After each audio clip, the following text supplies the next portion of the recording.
Hello, we're looking at getting started with a new York St John WordPress site. If you return having set up a site to blog.yorksj.ac.uk and log in, your site will be listed under My Sites. If you hover on My Sites, hover on the name of your site and go to Dashboard, you'll have the behind the scenes controls that you can use to create your site. We're going to be looking at posts, but before that there's a technical fix that new sites ought to apply.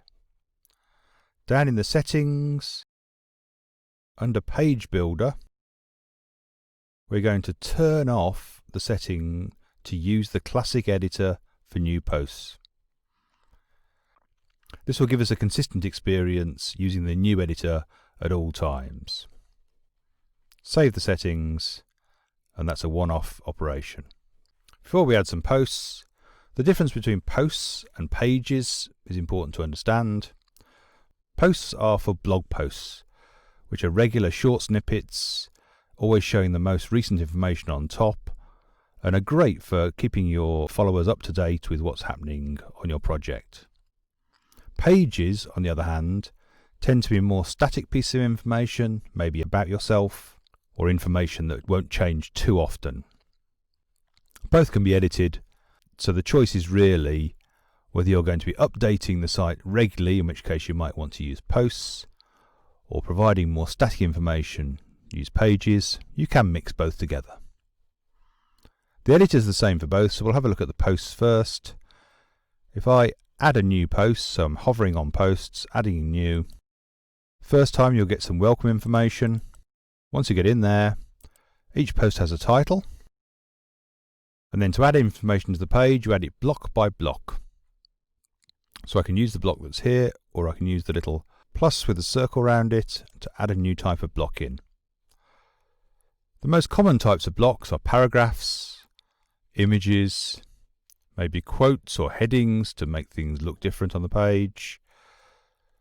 But in other videos, we'll look at things like embedding videos from YouTube and things similar to that. For now, I'm going to put in a paragraph. I've got some basic controls above. I've also got some controls in the block controls on the right hand side, which will affect the whole of this particular block. If I want to add another block in, I need to find a plus with a circle around it. Sometimes they'll come up when you hover. There's always one at the top of the screen here. So I can add another block, maybe a quote. And you'll keep on building up your blog post or your page like that, adding in more blocks. As you can see, you can rearrange the blocks.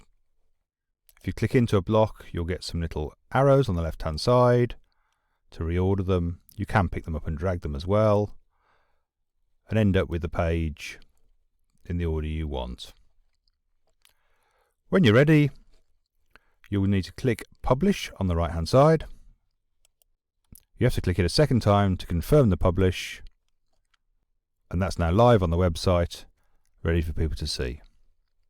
If you want to see what your website's looking like, click on the W to return to the dashboard, and at any time you can visit the site by clicking on the little house button. It's important to understand that the content of the site is kept separate from the look and feel of the site. So we'll come to the look and feel in another video, but the content that you're adding now will be maintained regardless of what options you choose for the colours and the background images and that kind of thing. If I want to add another blog post or edit the first one, if I go back into the dashboard, if I click on posts, I can see all the posts that are there. There's a standard one that comes with the new site. There's the one I've just created. I can edit that one and just click in here to add more details. When I'm happy with it, I click update, and that will be updated on the live site. If I come back onto posts again, I'm going to create a new post this time, just to have a look at adding images in. Typically you'll upload an image to your media library to use on the website. If you're adding images, you really ought to use some alt text to make them accessible to people using screen readers who can't see the image. And you can add a variety of other elements around them. More help is available on our website, along with details of how to book tutorial sessions and times for our drop-in clinic.